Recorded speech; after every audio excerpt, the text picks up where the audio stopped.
I'm going to welcome everyone. Thank you for joining us today.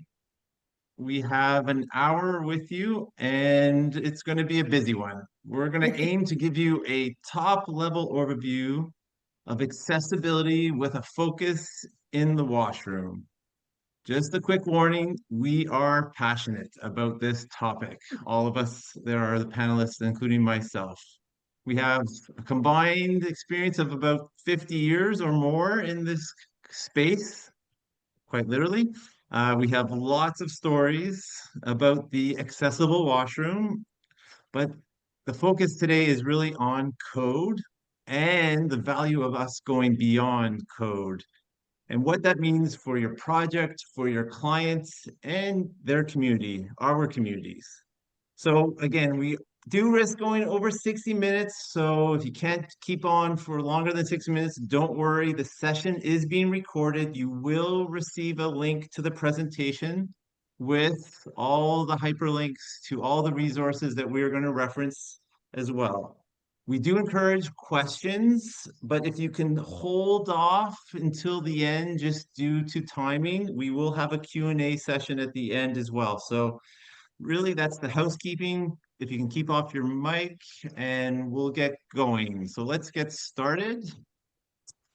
I'm Morgan Loudon. I'm the president and owner of Candan, a manufacturer of accessibility solutions since 1986, based here in Hamilton, Ontario. I'll be the moderator for today's session, and we're joined today by both Julie Sawchuk and Nicholas Venegas. Julie is a three-time author. She's the founder of Sawchuk Accessible Solutions. This is the part where I need notes because I don't want to miss anything out for Julie here or Nicholas. Julie's been working with architects, municipalities to help develop plans and design accessibility. She is a Rick Hansen Foundation Accessibility Certified Professional. In 2024, Julie was the keynote speaker for Accessibility Professionals of America conference in Austin, Texas. She is a contributing author for Ontario Building Officials, the Journal, the first ever regular featured column on accessibility for this publication. She has been selected by the Ontario Provincial Minister of Seniors and Accessibility to chair the review of accessibility for Ontarians with Disabilities Act and Ontario Building Code. This year, Julie was the recipient of the King's Coronation Medal for contributions to her community. And just this week, she received the Sandra Thompson Memorial Accessibility Champion Award for Huron County in Ontario. Quite a lot going on with Julie as well. Nicholas Venegas is an industrial designer who holds a diploma in marketing from McGill University. He has spent over 15 years in product specification industry, initially representing products such as vinyl flooring and window coverings. Currently, Nicholas is a specification rep at ATS.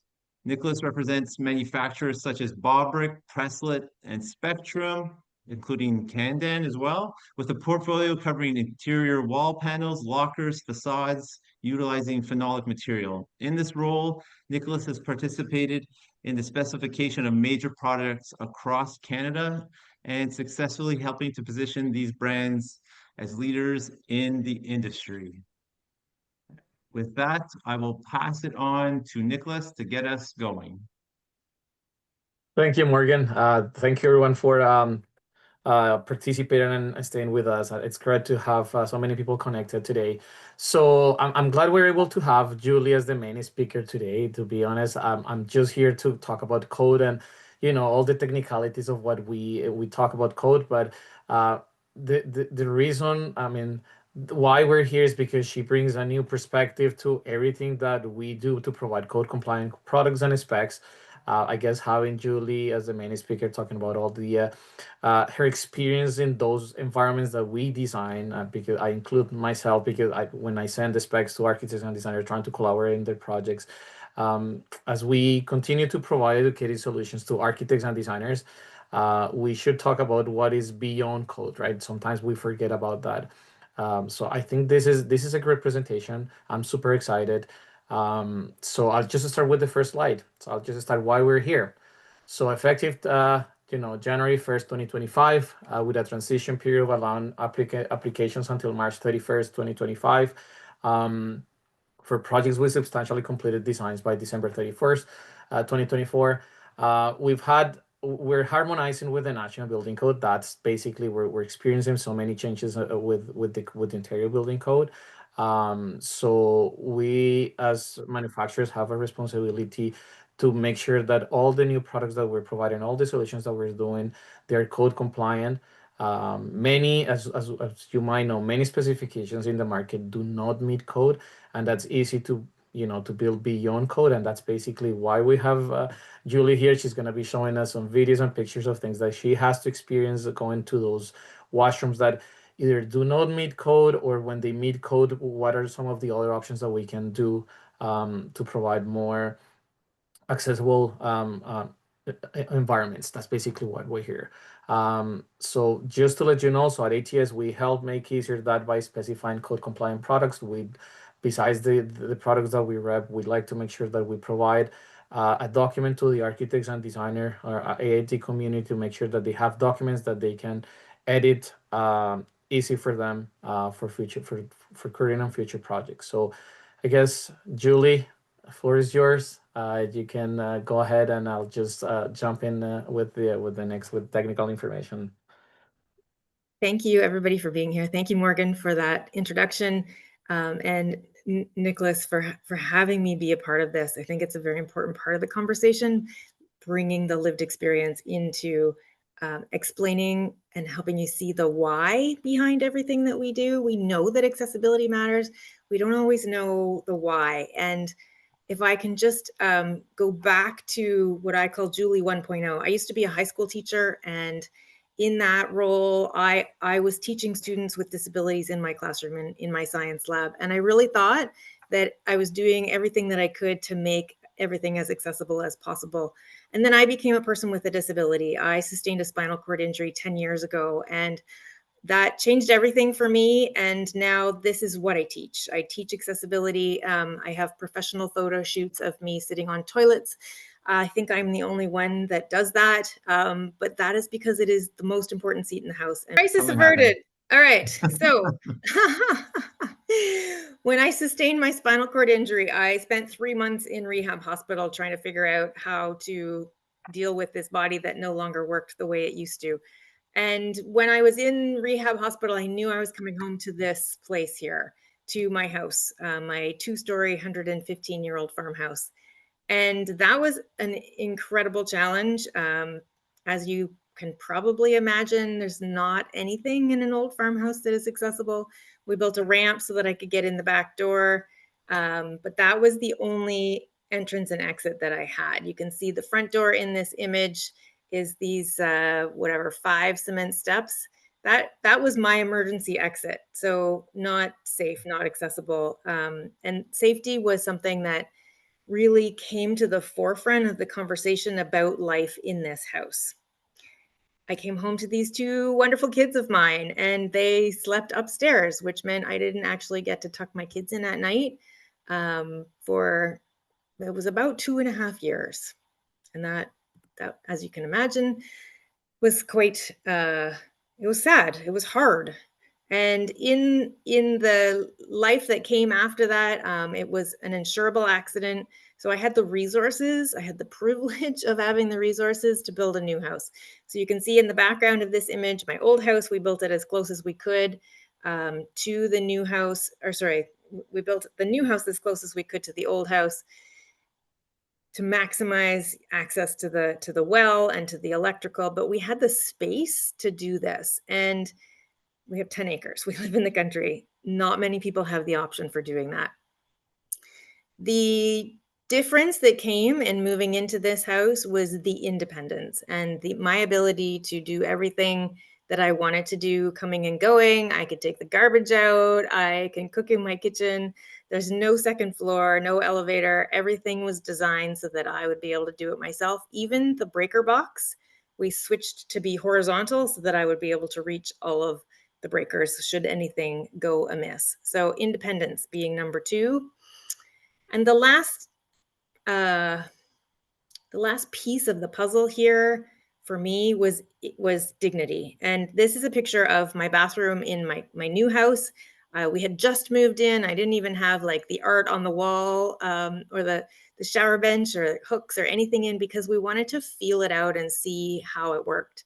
At the time, I was showering using this giant commode that you can see in the image here. It took up a lot of space. And in the old farmhouse, I didn't have space for both sets of wheels.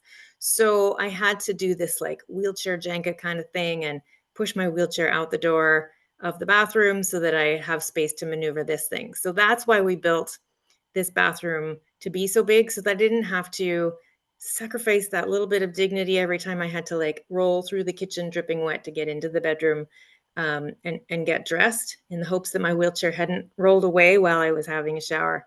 Think slopey floors in an old farmhouse. So when you put those three things together, that's what I call my milking stool analogy, my milking stool of accessibility.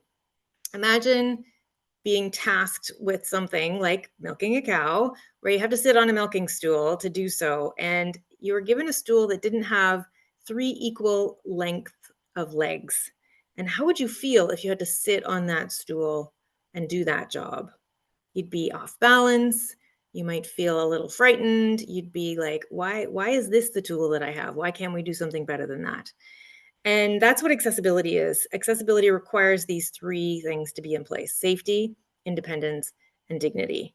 And once you have accomplished that, then you are actually preserving energy. Because when you're sitting on that stool that has unequal length of legs, you are thinking about the plan B. You're holding on to something. You're repositioning yourself. You're holding on to the leg of the cow while you milk it. And it takes more energy to do that job. So the only time we have accessibility put in place is when we have considered these 3 particular aspects. And shifting the conversation to talk about the bathroom, yes, this is me sitting on the toilet yet again. It's the most important place in a building, because if you can't pee, you can't stay. And folks, we all do it. We all have to empty our bladder and our bowels, and we have to have more uncomfortable conversations so that we truly understand how we can make our washrooms more accessible for everybody. So starting with a little warm up here. This is a real life bathroom. It's actually in a hardware store not far from me. And it was built about 3 years ago. And I just wanted you to drop in the Q&A, assuming that is working. What is wrong with the washroom? The chat. Oh, yes, in the chat. Sorry. Just in the chat. So, tell us in the chat what you see that is wrong with this washroom. It might meet code, but what could be done better? Okay, so first, thank you. Coat hook potentially, paper dispenser, no back support. Another thing, maybe the grab bar, the wrong height. Lots of good answers, lots of feedback coming in. Toilet paper too far as well. Those are the initial. Anybody have thoughts about feedback. this? Emergency button. Emergency buttons coming in right now. A couple people, way too high, way too high. All right, you guys know your stuff. They are easy fixes. They are things that you have to do anyways. So let's do them in ways that make them work for a wider range of users. Yes, missing a toilet seat lid. So there's nothing to lean against. When I'm sitting on this toilet, I'm leaning against this bare plumbing. Emergencies, folks, they happen on the floor. If you can't reach that button from the floor, then it's totally useless. Being able to turn and reach that toilet paper dispenser is really challenging, especially for anybody with core or balance issues. Turning to do that reach is really challenging. And that hook is a little bit too high. We could move the shelf. We could have more color contrast between the floor and the wall. Don't get me started.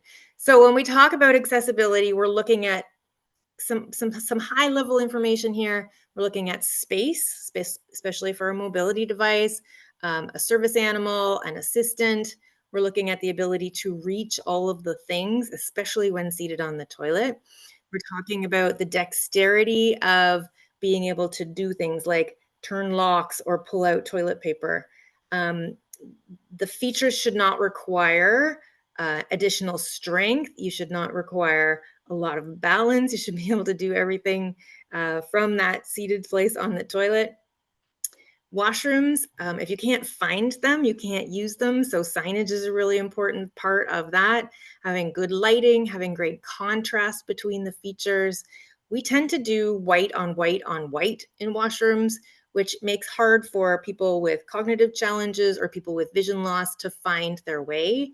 Having things that are tactile and using symbols to communicate information. Maintaining the space. So if the lock gets broken, that's not very lockable. And communicating about your space. If you like run a recreation center, for example, are you communicating on your website what the accessibility of your space is like? And the image that I've got here just talks a little bit about the space and the planning. So those of you that are architects here in the room, what is the plan for all of the things that are in this stall that ought not to be there? So there's a chair, there is a fairly large garbage can, and there is a baby-sized change table all within a stall. And I had to rearrange the furniture and move that chair, fold it up, get it out of the way so that I had space for my wheelchair. So that is the high level planning that we need to bring into the conversation right from the very beginning so that we don't have politics of peeing, competition for space between users like moms with babies and me as a wheelchair user competing for that very same stall. So as Morgan said, I am an author. I have written 3 books. This is Building Better Bathrooms you're seeing here. And the reason why I wrote this book along with my co-authors, Jane and Samantha, was because we couldn't find an example of an actually accessible washroom. We were doing an audit of a major Canadian international airport, and throughout the audit, we were like, gosh, they didn't quite get it in this decade when they did this renovation. And they also didn't get it in this decade. We should write a brochure. Well, once we started writing, we realized that there was more information to be shared, so it became an entire book. We based all of our guidelines on best practice and code, but beyond code, looking at OBC, looking at CSA, and also through the lens of the RHFAC process. So Nick is now going to talk about stalls. We're going to talk about stalls. We're going to talk about universal washrooms, and we're going to talk about lockers. So we're going to get rolling first with stalls. Great. Thank you, Julie. So I guess, yeah, I'm the code guy today. I'll just give the facts and everything that is on the Ontario Building Code right now. And then we're just going to give a space to Julie to talk about her experience in those different type of environments that we have that we're going to be talking about today. Again, we only have an hour. We could extend this, I guess, for more than an hour, 2 or 3 hours. We just selected a few spaces, universal washrooms. That's basically what we're going to be talking about today. And what are some of the guidelines that we have from the Ontario Building Code in terms of, in this case, we're going to start with the water closet stalls and what are some of the requirements that we find there. So again, we'll start with this. So those water closet stalls, clear turning space of at least 1,500 in diameter. That's basically what we see, and that's what is circling the picture. You can see it in the picture, circling the picture. It is an office space for a person in a wheelchair to turn around. I just put a small picture at the top. I'm not sure if Julie will agree or not, but if you think about it, the wheelchair is the smaller type of mobility device that you can find. So I just put it there as a reference because when we're talking about dimensions and how people move, and yeah, we see here, like I said before, 1,500 millimeters in diameter. What is that like? How is that represented in somebody using the washroom, right? So if you think about this, so when the door is in an open position, you should have a clear opening space width of at least 860 millimeters. If you keep in mind that a manual wheelchair is typically between 635 to 640 millimeters in width. So that just gives you enough space for you to enter into a washroom when the door is completely open with your hands, because obviously that's going to add some space to the width of the adult change table of the door of the wheelchair when you're entering into a washroom. So you have just minimum space to go inside the washroom. One thing that they said is that you should have a spring type hinge, so it closes automatically. So that's actually easier for somebody that is using the washroom. They don't have to go back and try to close the door again. That's why it's something when you're building the specs, just make sure that it is noted in your specs. You're not using just a regular hinge. You're making sure that it is a spring loaded or it's a spring type hinge. It is also important to have door pulls on both sides, just near a large side of the door between, I know it's typically between 900 and 1100 millimeters from the from AFF, from the finished floor, with a mechanism that is obviously operable with using a closed fist. That's typically what they have.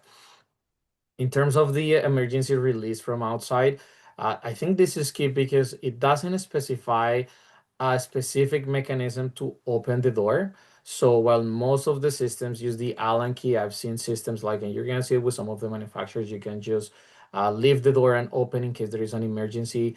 Or even I've seen some of the manufacturers having some emergency access by removing the fish of the stall and then just having access.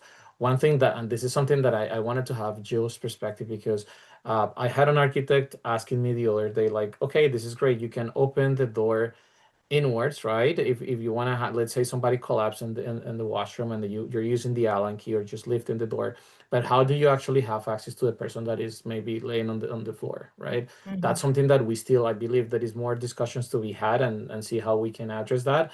I guess at this point, the only thing is unless you have a door that you can swing out is the only option, but the code doesn't necessarily reflects that.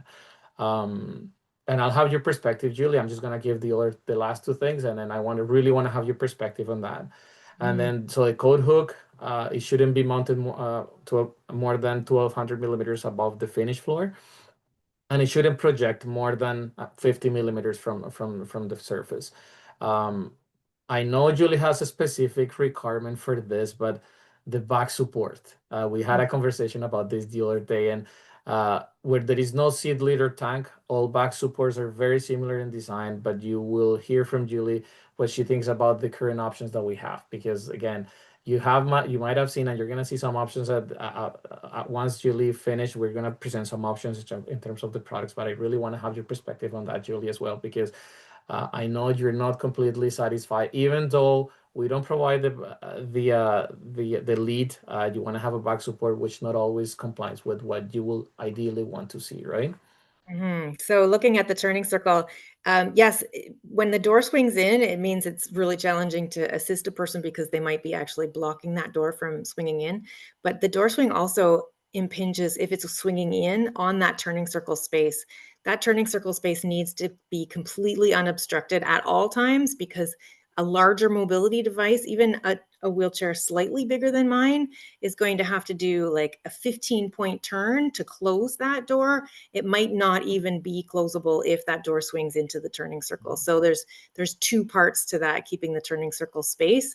And the back support, we're gonna get there. Hold that thought. Hold that thought. So I want to show you, this is an almost real life bathroom. This is a model that I built for the Ontario Builders Officials Association annual meeting last year in London. It was a project that was undertaken with a local building official friend of mine and with Fanshawe College and all of these amazing companies that provided the products so that I could build this. Now, the royal we, could build this display so people could actually feel what an accessible washroom is supposed to feel like. And so you can see everything here is placed in such a way that it meets code, but it also meets best practice at the same time. So we're looking at new things like emergency call strips instead of buttons. We're looking at having toilet paper that is easy to pull out because it's open in the front.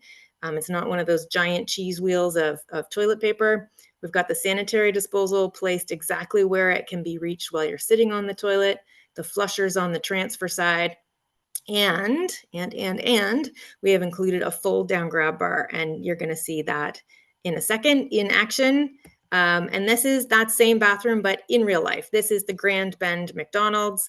I helped the owner, Rob Reed, design and build this space so that it could be next level accessible, and the feedback that Rob is getting from the people that come into his restaurant has been phenomenal. It's really, really gone over very well.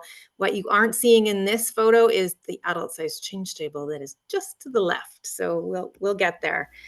Talking about toilet seats,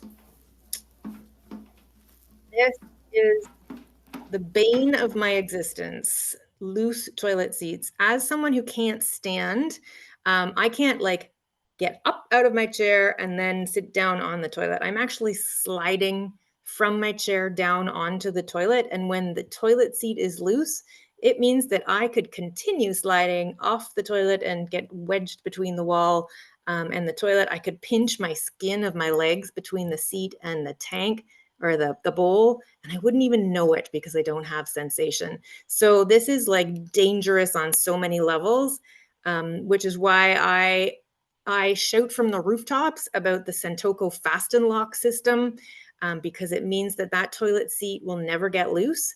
And when you get the Sentoco toilet seat that has the lid, that provides the backrest. And that backrest of a toilet seat lid, it's kind of concave. So it allows my spine to be a little bit more comfortable than a regular, I always say it wrong, phalonic backrest that's super flat and super straight. It doesn't actually allow you to lean backwards. And Nick's going to talk about some of these partition products. Okay, so I'm just gonna start with that one now that you're talking about the back Yeah, lid. So right there.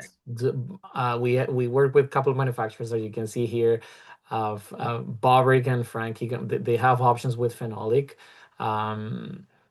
So you can see it there, but I guess what Julie is referring, the fact that it's 90-degree doesn't let you have that type of inclination, which is something that it should be talked about. And obviously there is a space for designing these products and making improvement on the products. I agree with you. So if we're gonna start from left to right, emergency release options. So emergency is standard in, I guess, in all Bobrick products.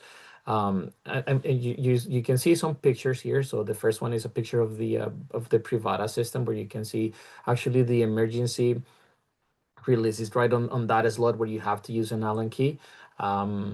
And most of the systems, even the standard systems, are going to have it. When you have an occupancy indicator, you have the same thing with Treslington, which are the pictures that are right next to it. If you guys are not familiar with Treslington, it's a product that is also part of Bobrick.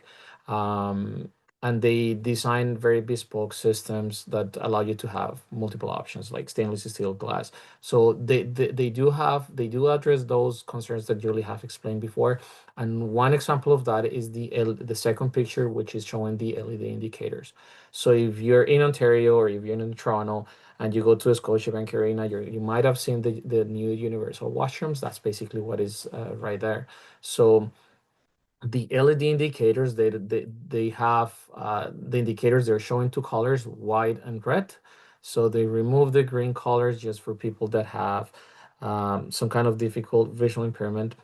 So they remove the green with the white, and then they have the red. So that's something new that they added. We have the integrated lock system as well with the systems. And yeah, so the fact that most of the standard options that you're gonna have with Bobrick is just having those handles on the full set. So it should meet the code. We already talked about the dimensions and where everything has to be installed inside the stall. But yeah, these are some of the options that you're gonna find in the market.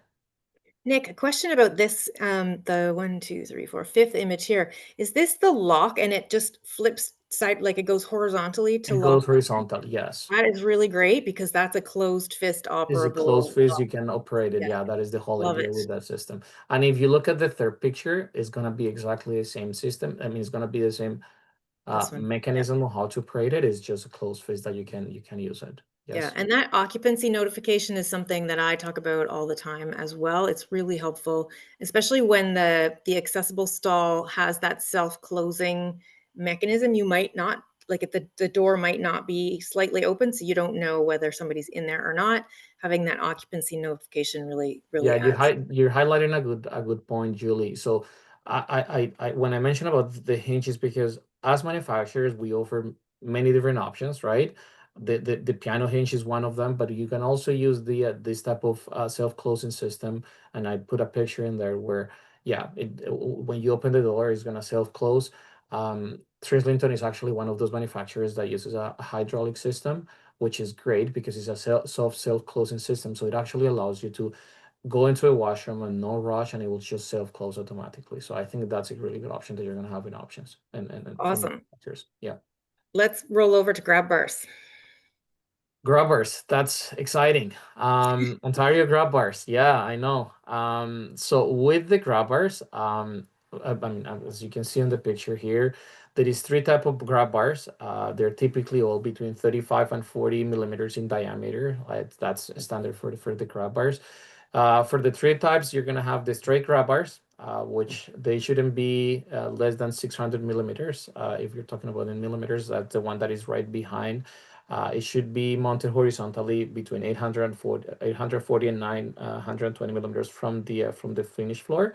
But in the event that you have a tank toilet that you can see in the picture, it shouldn't be mounted more than 150 millimeters. And I guess that's going back to the pictures that you had, Julie. I don't think that was mounting above 150. I think it was beyond that, right? Yes, So definitely. I think people are trying to meet code by putting it there, but they don't realize what is the distance that you have to actually mount it.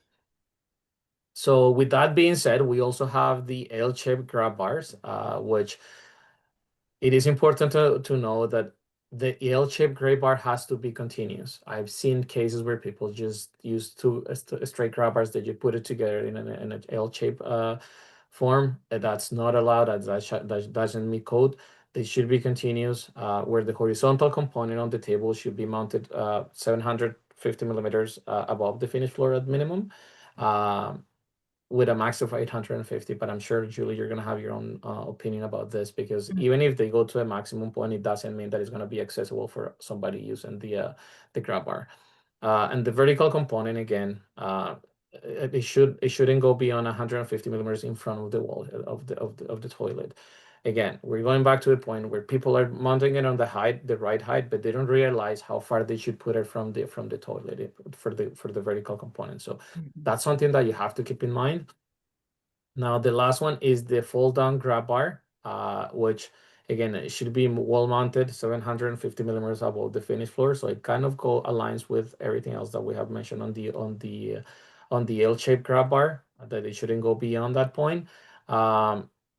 The length, this is important, and I'll mention that when we start talking about products, because it shouldn't be less than 760 millimeters, which is around 29 inches and something, and then between 390 and 410 from the center line of the washroom. So just think about the center line. Just imagine putting a center line right in the middle of the toilet. That's basically what they're saying, and it should resist a load of at least 1.3 kilonewtons applied on vertical or horizontally. That's basically what the code is going to say. So I know you have a lot to say here, Julie.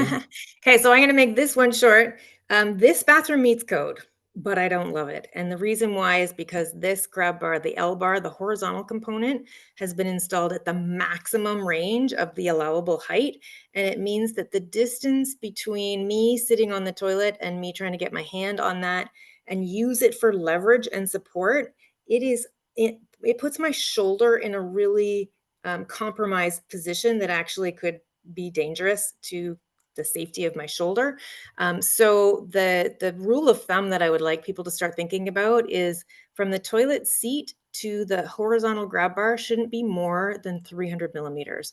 That is the anthropometric data that supports that. It's basically the length of your forearm, and that's what allows you to get leverage and support on a toilet like that. This one, just for perspective, you can see that horizontal portion is actually higher than my shoulder. And this is while I'm seated in my chair, which is pretty much the same as sitting on the toilet. So really, really high, awkward and uncomfortable. Julie Sawchuk here, found this great accessible bathroom in a public library. And I just want to show you how someone uses this fold down grab bar. So here I am, sitting on the toilet. Once again, when this comes down, now I have somewhere to lean both ways to pull up my pants or whatever it is that I'm doing, right? This supports as opposed to trying to lean on my wheelchair and do the same thing. See how it's a little wobbly? It's not designed for that. That is what this is designed for. Winner. So that kind of says it all. I love finding a fold down grab bar in a bathroom. It is such an energy saver for me. And Nick's going to show you what some of the grab bar options are. Which is not very common, Julie. Yes, you're Anytime right. that I'm talking about master specs with the architects and the designers, they're always talking about the straight grab bar and the L-shaped grab bar, but talking about the foldable is not very common, to be honest. So I'm sure you're all familiar with the typical grab bars. I mean, the code doesn't mention that it needs to be pinned. To be honest, that's something that we were actually talking about this morning. I mean, it happened to have that Barrick has the pin one, but it shouldn't. It should have as a non-slippery surface. So basically, this is the most common one. The two that you see on the screen. When we're talking about fold grab bars, you're gonna have multiple options. So you have the option from Bobrick. This one it falls a couple of millimeters or even inches short from what the code says. I haven't seen this been a problem in the market, to be honest. But these are two options, great options. Bobrick and Gamco have these two options that will meet the code. Presalid, we have this one. People are not actually familiar with the Presalid one, and I love it because it's not only a grab bar, it's nice. I mean, aesthetically, it's nice, and you have the color contrast, which Julie, this is something that we haven't talked about in the presentation, but I know is important. When you have this type of accessory, having the color contrast and the handle is actually better for people that, again, they have visual impairment. It's easier for them to use it, and I mean, doesn't have to be, like I said before, it doesn't have to be pinned. It's just it has some slip resistance. Is that something that you actually look for, like when you're looking at those type of things in the washrooms? It is, and easy to clean as well. Yeah. So let's move over to talking about sinks and hand washing. And just as a note, folks, these drawings are all from Building Better Bathrooms, just so that you know where these drawings came from in case you've never seen them before. And Nick's gonna walk you through some of the numbers that we're demonstrating here with this image of me washing my hands.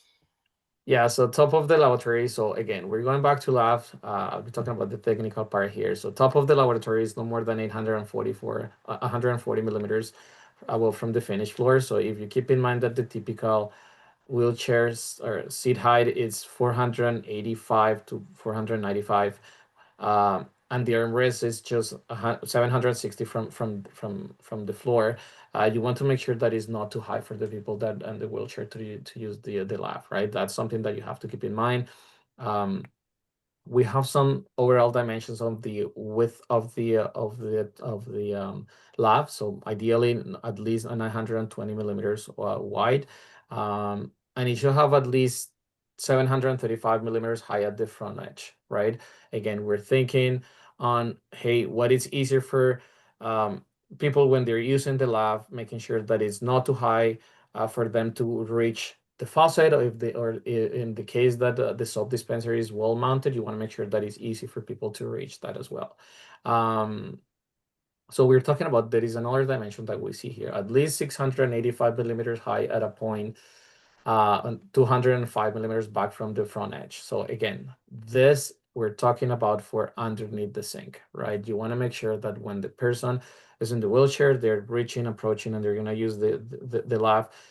They have the proper dimension, so it's not too low for them to get into the lab.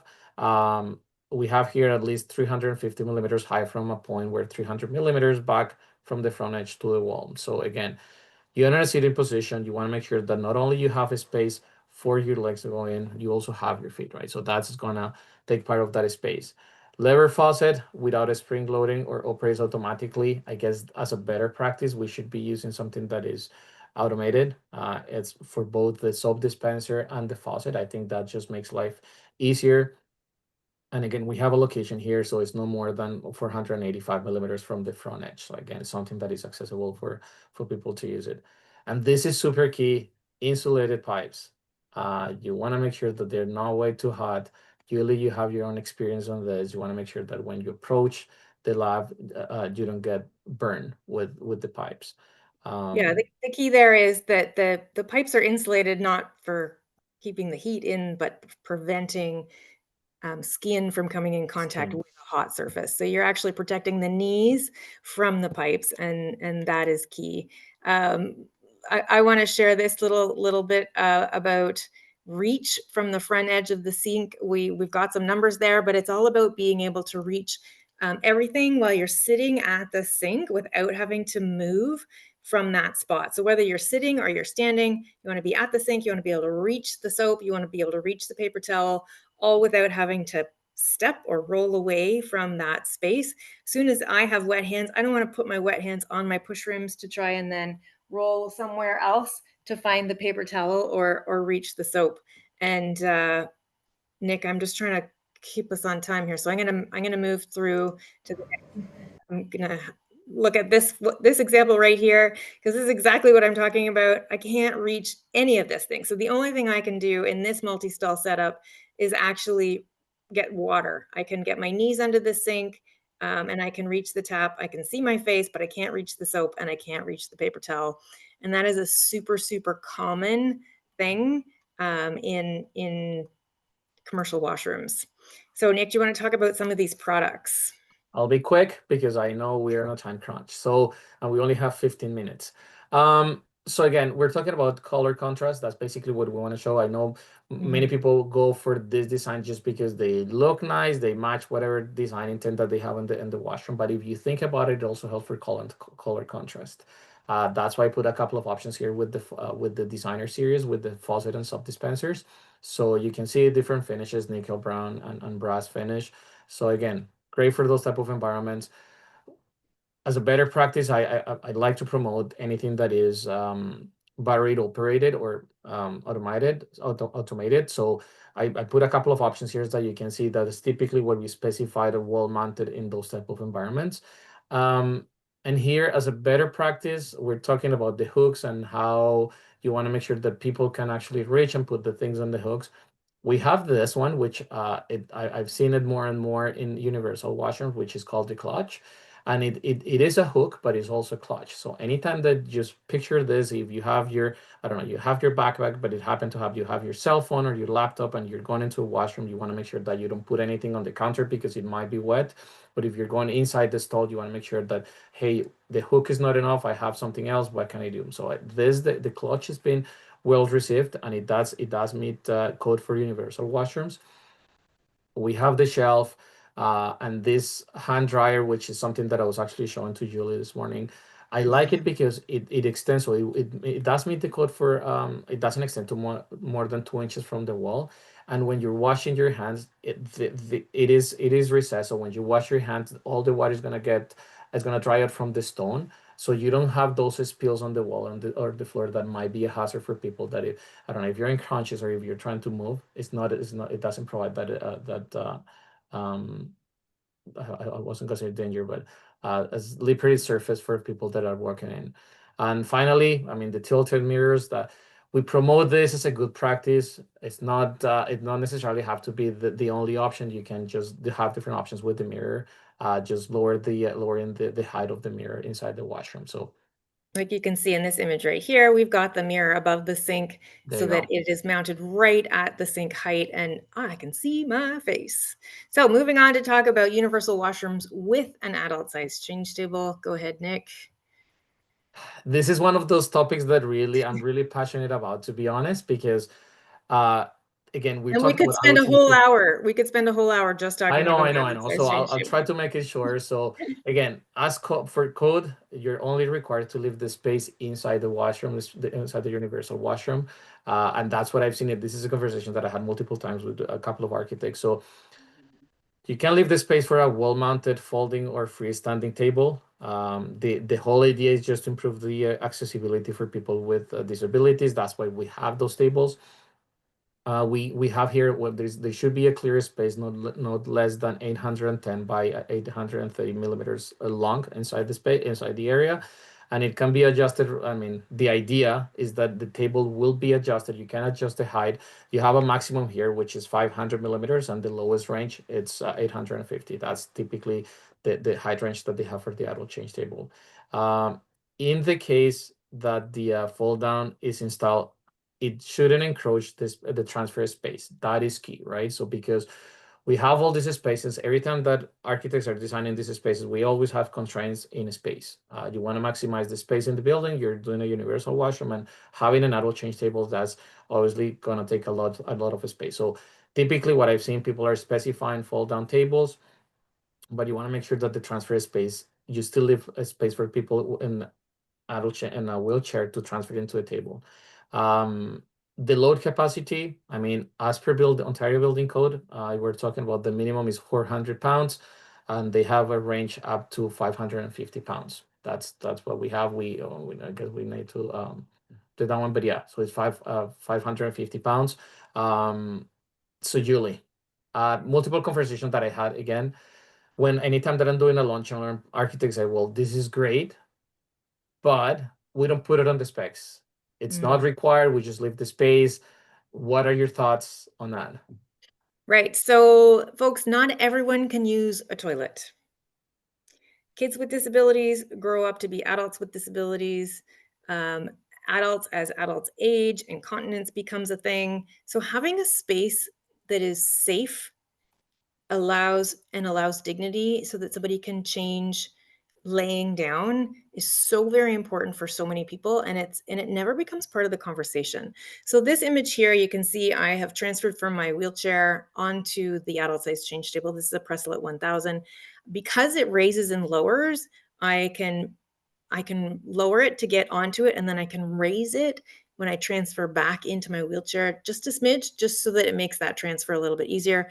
It's a plastic, really easy to clean surface. I can lay down. It's got a rail that can fold up to prevent somebody from rolling off. And adult size change tables are the game changer for families with kids that have disabilities and can't toilet, because the alternatives just, they all suck, to put it frankly, because it's changing on the floor, it's laying down in the back of a van or in the back seat of a car, pulling out a banquet table in a rec center somewhere in some sort of closet or something. So having this feature, the adult size change table, in a space, a rec center, a school, a museum, a library, all public spaces, really means it allows for full participation. And that means for families as well, because you want everybody to be able to come to your space. And there's lots of options. Lots of options. You're right.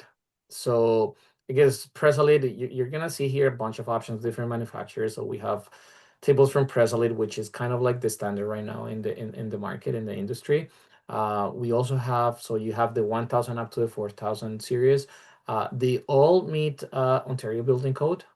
So it depends actually when to pick one or the other. It really depends on the type of building that you guys are designing. So it's not the same an office environment than just, I don't know, a mall. So that's when we try to help in with the best options.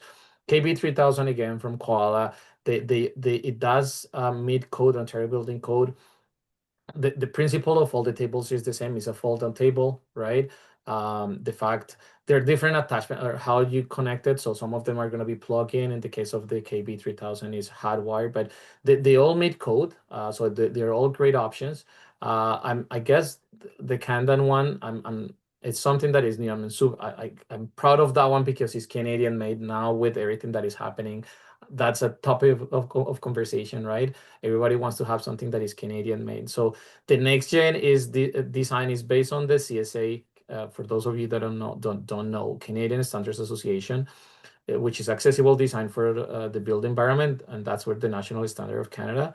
The CSA is a standard for the basis of design of the National Building Code, and basically outlines all the requirements of the adult change table. So The next gen is the only one that actually meets both the Ontario Building Code and the National Building Code. So it actually goes beyond what any other table has done in the market, going up to 550 pounds. And like I said, it's Canadian made. So that's actually Morgan is the head behind all those all that table. So that's great to have.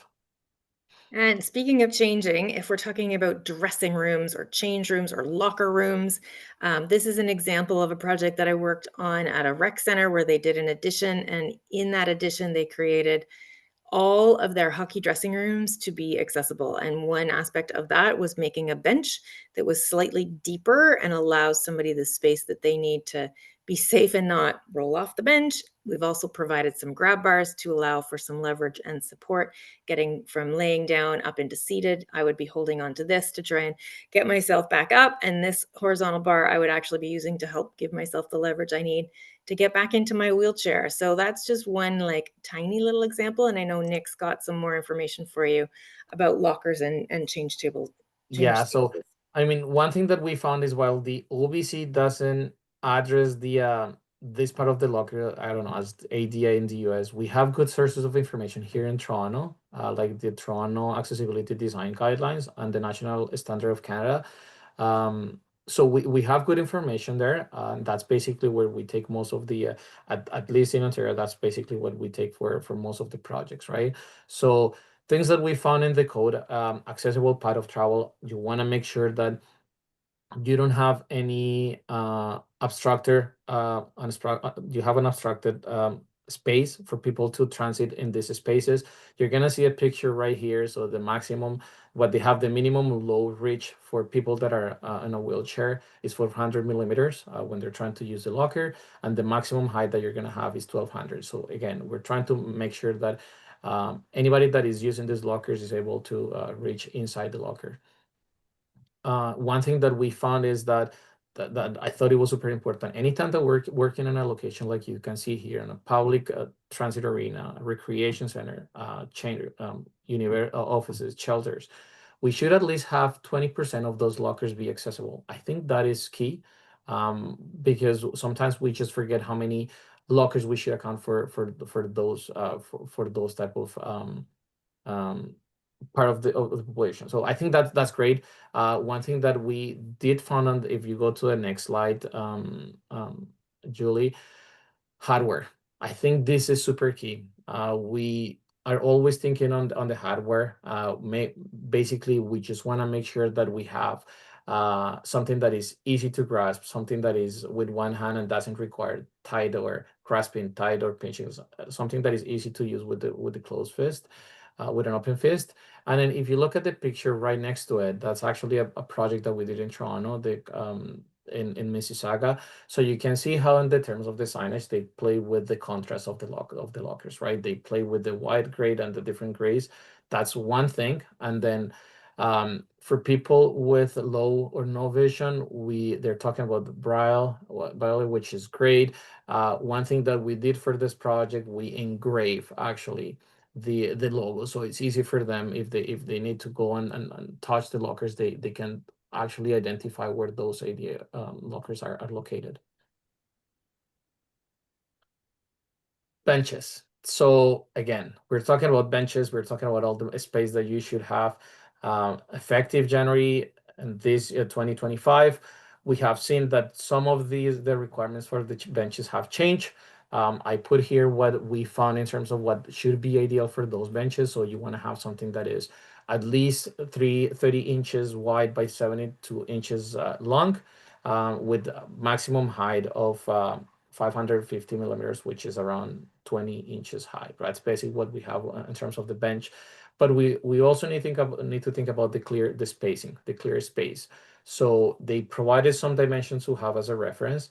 So in terms of the space, you should have 900 millimeters transfer space and have the same length of the bench. So that's a clear reference for anytime that we're doing a recreation center or change room, just for people to refer when they're designing the complete area. I guess this is part where we talk about what can we do and what do we do at a Spectrum to make things easier and more accessible. We have multiple hardware, multiple options in terms of the locking system and the hinges. If you wanted to have a self-closing hinge, which again, if we go back to the requirements for the stalls, that's something that we try to apply. If that isn't a requirement, we can also work with different type of locking mechanism or locking systems. So we have here the RFID options that, again, it's easier for people to close the locker and then just use your a card or a bracelet just to close the lockers or open it. So I think those are multiple options that you can have with the lockers. I guess if you're looking for something specific, you can just go to a website where you can see all the different options that we have with the manufacturers that we typically deal with. And then in terms of the material, again, you want to make sure that you provide material that if you're looking to create that contrast, you can play not only with the finish, but you can also play with the colors that you have. So we work with a wide range of manufacturers. You can see them listed all over there. Many times we have ULC requirements as well with the phenolic manufacturers that we deal with. So we really want to make sure that anytime that we're providing a locker, it's not just it's not only accessible, but it also meets the code requirements for the province that we're designing it, right? I think that's the theory, and then this is how everything comes together. Like anytime that you guys are working on a project, if you're not familiar with the spec tool, many of you might have been already familiar. For some of you, for everyone that is connected, if you're not familiar with the spec tool from ATS, just let me show you with this video what it can do for you to simplify the spec process. So it's very easy. Just if you type in atspec.com, again, this is free for everybody that wants to create an account there. It's very simple. We have a bunch of manufacturers listed there, all of them which we have mentioned here. We have a bunch more that you're going to find. You just simply create your project. So the only thing that you have to do is sign in, create your own account, and then the only information that the software is going to ask you is enter the project name, enter the location of the project, and when it is the bidding date. Why is this important? Just because it will populate all the products that are available that are not discontinued by the time the project is out for tender. And this is key because many times you spec projects or products that when it is out for tender, the product is no longer available. So this spec tool is AI power. It helps you specify the project. It's super easy to do, to navigate. I mean, you can select the products by division if you're doing division 7, division 10, or division 22. It gives you all the division options that you need, but we also have libraries already built for you depending on the province and also by building, where you can just go and type in, okay, I'm doing a recreation center. I need, I don't know, a stall. In this case, we have an example with a stall and the Canada and the next gen table. You can see how easy it is to pick what you need. And then the only thing that for you to get the format that you need is just go complete everything, go to print, and then you just select the type of formats. And this is the last part of the slide where you can see, of the video, where you can see, okay, what formats do you need? So it's typically the schedule, it's typically the submittal, the 3-part spec, something that you can access. What you can see in the spec is the 3-part spec. What you can see on the screen is the 3-part spec, how it looks, and then you can just copy paste it into your master, and that's as easy as that is. It doesn't literally take you more than 10 minutes to build something quick for your meetings. If not, you can always reach out to us, and we're more than happy to do it for you for your projects. But yeah, what you see on the screen is an example of what the typical submittal. So once we have the requirement, that gives you all the dimensions and all the technical information that you need for your projects. Yeah, this one is the manufacturer's spec sheet. So it is super complete. It's the same form. It's the same format that you will get from the website if you go directly to Bobrick, right? That's pretty slick, Nick. Yeah. So that is the website again, Julie. So Nick's shown you their tool. I want to help you go beyond code, and I have lots of resources available for you. They're all on my website. You just have to go to juliesawchuk.ca. Even if you spell my name wrong, it will come up. So I especially am proud of the new universal washroom drawings that I have that help you see placement of features. Like, for example, that emergency call button that we talked about earlier. I also do workshops all the time. I'm currently in the middle of my my Toilet Tuesday Live series. And we've had people from across the country just coming and hanging out. Nick said we could talk about washrooms for 3 hours. I have 6 hours of washroom talk. My books are available on my website as well. Please pick up the OBOA journal and read Accessible Spaces Corner. Find me and all of my resources, book a time with me on my website, and we'll see how we can work together. Morgan? So going forward, I think at this point we can open it up. I think it's also, we've just really touched on the high level with a lot of information.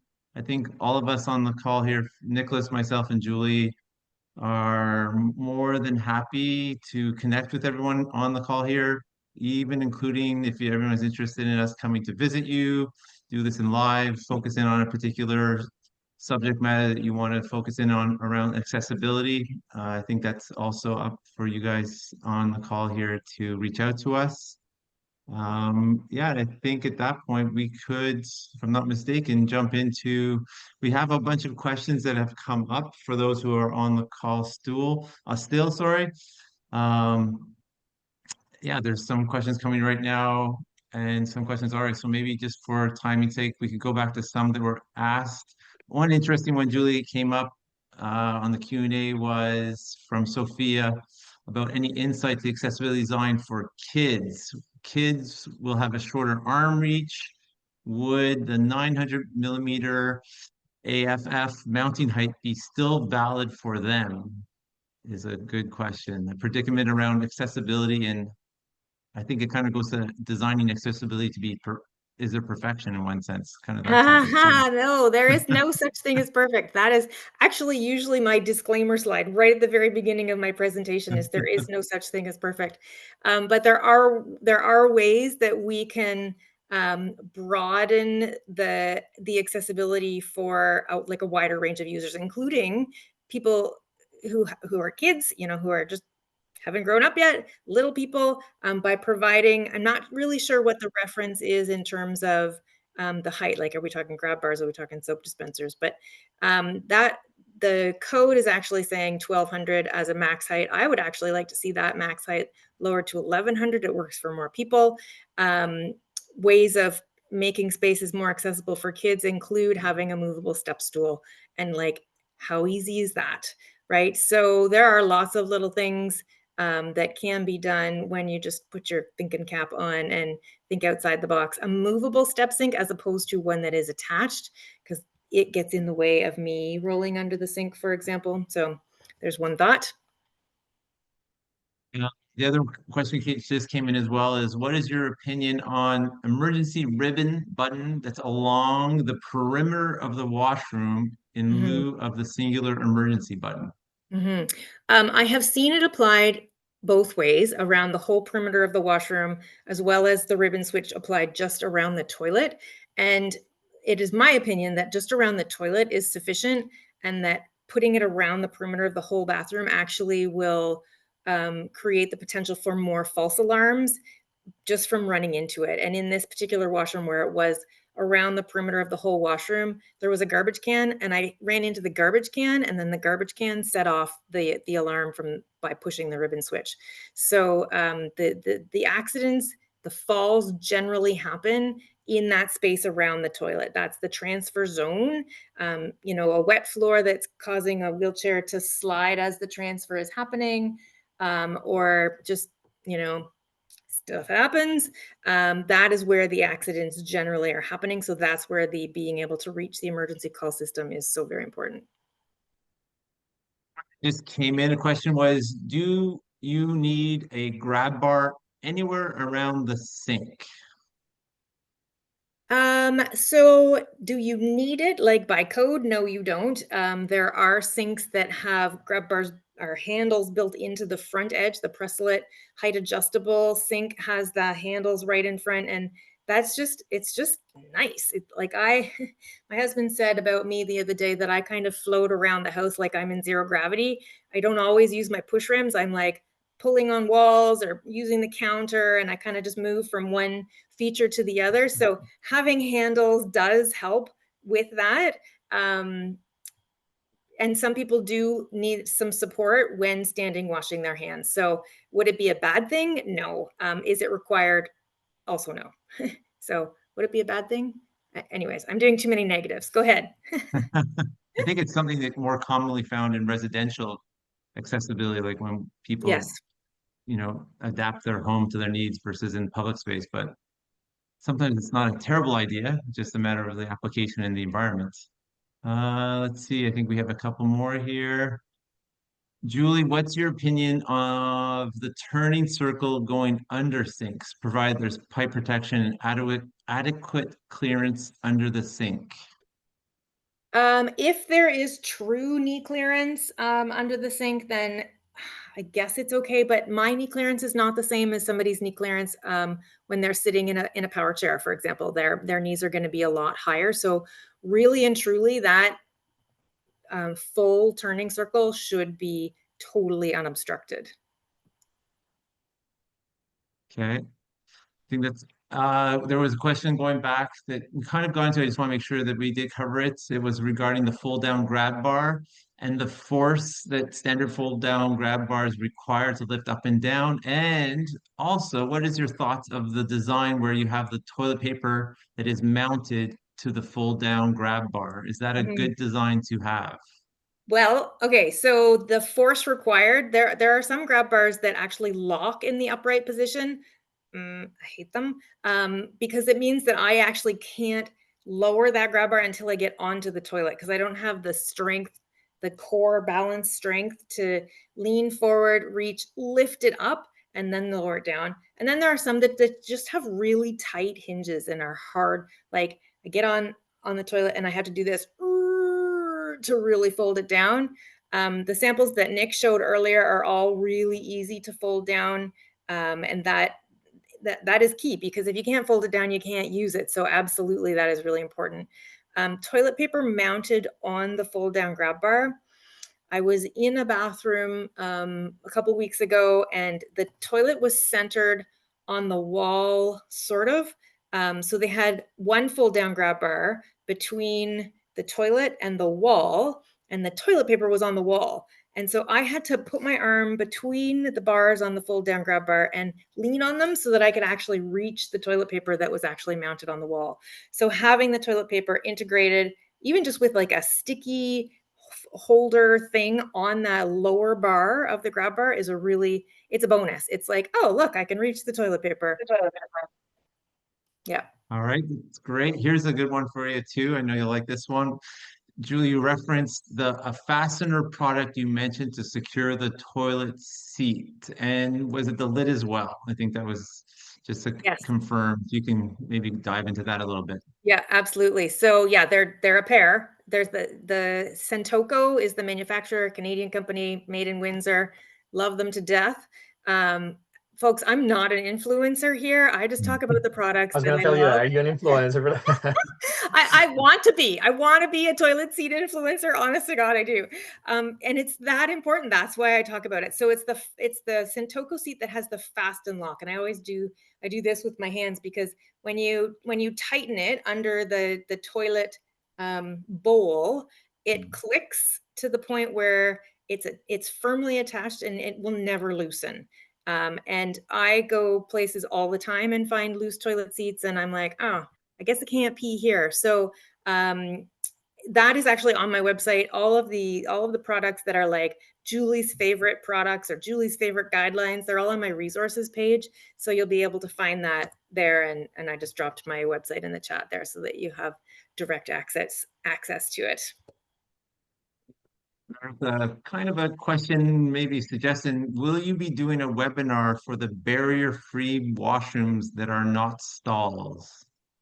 Maybe a topic of interest. Yes, as in like universal washrooms or as in the between, right? Like we've got universal washrooms that are these, big generous spaces that have adult size change table in them. And then we have stalls. But I think there is this in between thing that's kind of, uh, it's like out there in the ether. And we haven't really nailed down what it's called and how to design it so that it works. It's like, it's an in between. It's an in between. It's like a number. I don't want to put numbers on it because we're talking about bathrooms. It's like an A washroom would be the stall. The B washroom would be this in between. It's an accessible single unit washroom. And then C would be the universal washroom that has the adult size change table. I would love to do a webinar on that, and let's talk. Yeah, I think it was specifically a little more information coming in, ones that have the automatic operator Yep. and what the hardware required on the doors and bars inside on them. So Mhm. I think it's an entire topic to dive into on, To dive in, yeah. yeah, the barrier free. I mean, there's lots of hot topic out there that the multi-purpose stall, the designs that we've seen at UBC together Mm. with, so lots I of also different have designs out there. set of drawings that I would love to share with folks. So send me an email or sign up for my newsletter, and I will send you the universal washroom drawings that I've created with an architect based on Ontario Code and beyond. And it shows you all of the exact places to put things that, especially things that aren't explicit in code, like the emergency call system. So we got a couple more still coming in, which is great. Can the turning circle impede below the toilet paper dispenser? That's I would love to see how that works out. Because that would mean that the turning circle is actually in front of the toilet, which Mhm. still works so long as it's there and it's full. Um, I, I believe so. I'd have to see the drawings or the setup to give you an affirmative on that. yeah, more, yeah. Okay, Yeah. fair enough. That's true. And then one that just came in, would you recommend and use and throw toilet seat cover or sanitizer in public toilets, especially since the ADA toilets have to be more physically touched? Use and throw toilet seat cover. You get, yeah, Yeah, you so know, yeah. toilet seat covers are totally useless for somebody like me because I'm sliding, right? So that's just going to slide right off. I did just this week see a toilet in it's a building in downtown Toronto, big office building, and if I'm on the toilet here, right here on the wall beside it, there is like, it looks like a hand sanitizer dispenser. And I think the purpose of that is actually sanitizing the toilet seat. So you take some toilet paper, you put some of that on it, and you clean the toilet seat. Personally, I carry hand sanitizer with me everywhere I go. So if I feel that that needs to happen, I will do that before I get on and off the toilet. Here's a common question that I shouldn't miss that was asked earlier from an architect who clients of his, I think this is a common problem we talk about across the country, continually pressures the team to always meet the code, the minimum required. How do you start a conversation with that client who's unwilling to provide more space and clearance? Any tips in that conversation? Well, where do I start? Morgan, where do I start answering that question? How about That's a this? big one. Yeah. 100%. 100% of people around the world are going to experience disability at some point in their life.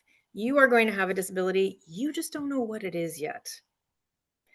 And accessibility doesn't just help people with disabilities, it helps all sorts of users. I asked a group the other day how many people have pushed an automatic door opener when they had an armload of stuff, groceries, shopping bags, kids, whatever. And half the room put up their hand. And this was a room of architects, contractors, and designers. So, and the other thing about accessibility is this, it's fear, right? How much is it going to cost? And that is the number one fear. And a lot of the things that we have talked about today are about placement. And they're things that you have to do anyways.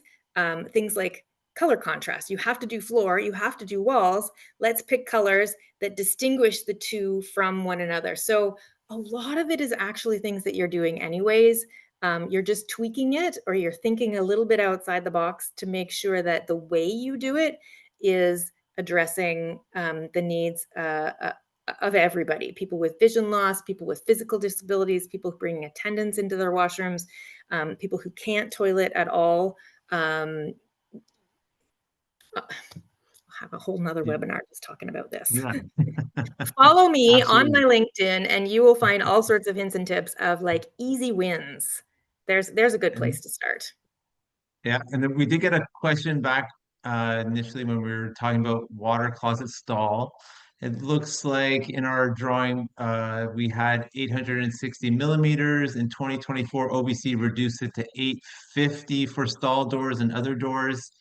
Would you say that 860, the previous, was a better amount? Is there something even better? Is that the minimum? So I guess is it of your opinion that 850 is now too small? Is 860 better, or is even there a better number out there?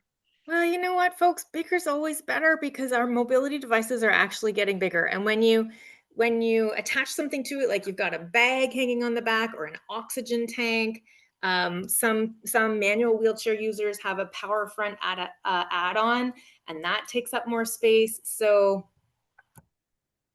bigger's better. Bigger is better. If Yeah. possible, bigger is better. Yeah. Mhm. Let's see if we just gonna double check to make sure. Morgan, I see that some people are asking for a certificate from the OAA, and I can provide you with that. If you send me an email, I will create a certificate and send that back to you so that you can use it for reporting purposes. There you go. Perfect. Thanks, Julie. You're welcome. I I think they've got everything, if I'm not mistaken. If there's any other questions, I appreciate everyone hanging on. We still have 48 people hanging on, so if there's Well, anything that's else good. to be, We kept people yeah, it's great. still in the line. That's good. Yeah. I just dropped my email in the chat. So send me an email if you want to get a certificate, and I'll get that off to you in the next couple of days. Oh, today's Thursday. Next week. Let's say next week. Yeah, I So like think Morgan we, said, we are available to come and do a webinar with you and your firm. Just give us a shout. We'll cook something up.